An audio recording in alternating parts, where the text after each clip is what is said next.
Now, sometimes, even if you have all the experiment design principles met, you may still have some problems. So, randomized experiments are the gold standard for data collection, but they don't ensure an unbiased perspective into cause and effect relationships in all cases.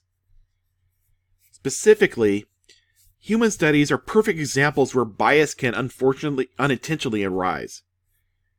The problem is that people can be affected by their beliefs as well as by real treatments. So, for example, stress and other psychological factors have been shown to affect resistance to colds. So if people taking vitamin C get fewer colds than people who don't, we can't necessarily conclude that vitamin C was responsible. It could just be that people stayed healthier because they believed the vitamin C would work. For instance, if you're in the treatment group, you anticipate that vitamin C will help you. On the other hand, if you're in the control group, you sit idly by hoping your participation doesn't make you sick. So these perspectives suggest there are actually two effects. There's the one we want to study in terms of the effectiveness of the drug, or the vitamin C. And there's a second, is an emotional effect that is difficult to quantify. And we weren't really interested in the emotional effect, which might bias the study. So to circumvent this, researchers don't want the patients to know which group they're in. So, as long as the participants don't know whether they're in the treatment group or the control group, that is, whether they got real pills or they got a placebo, any effect arising from psychological factors, which is known as the placebo effect, should affect both groups equally. Then, if people in the vitamin C group get fewer colds than people in the control group, we have evidence that vitamin C really works.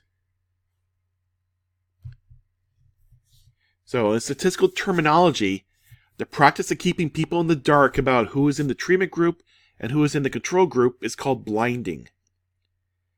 So, in a single blind experiment is one in which participants don't know which group they belong to, but the experimenters do know, as those who are administering the treatment. So, using a placebo is one way to create a single blind experiment.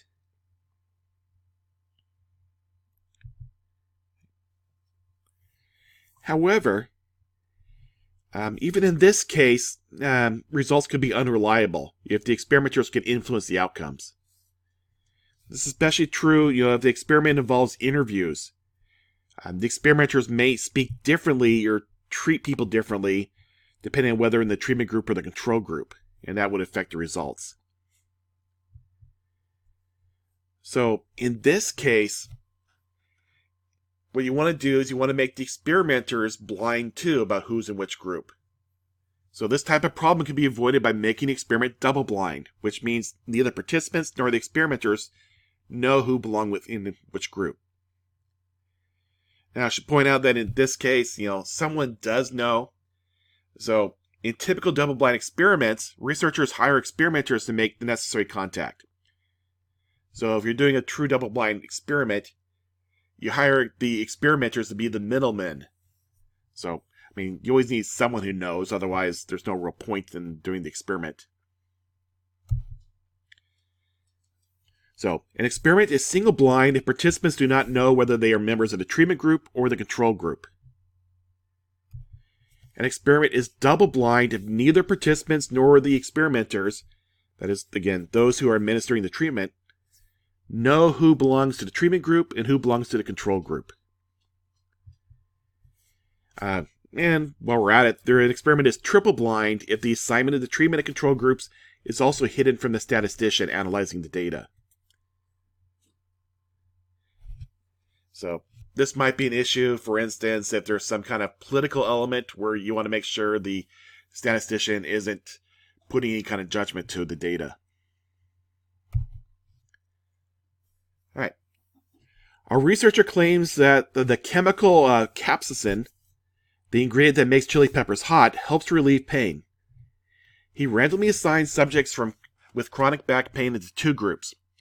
So for the treatment group, he injects capsaicin near the sciatic nerve. For the control group, he injects a placebo.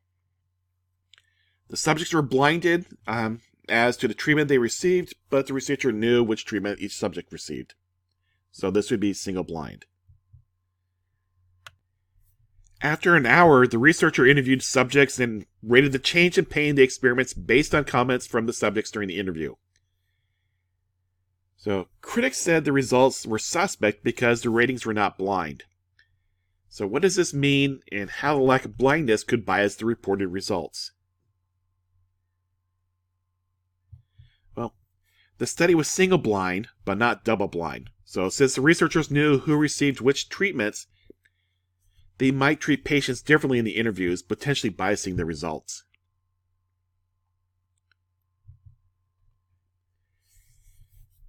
An article in the medical journal reports an experiment to see if pulse dye laser therapy is an effective treatment for acne.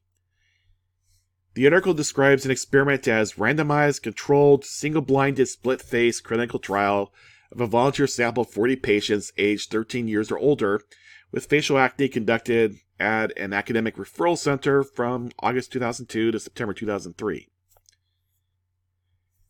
A split-face clinical trial is one in which one side of the face is treated and one side is not. So what do you think single-blinded means here, and why is it double-blinded?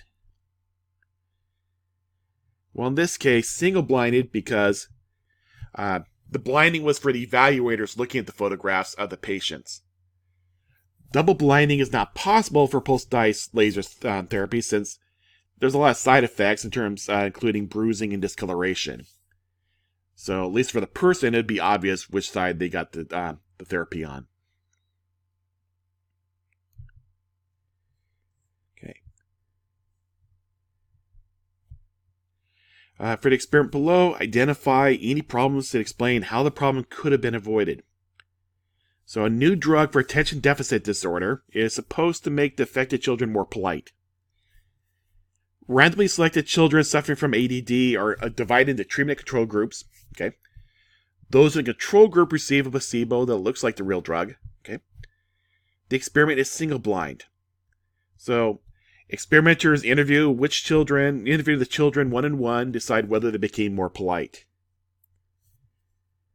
Now, in terms of some problems, obviously in terms of what that means to be more polite, how did the experiment decide who became more polite?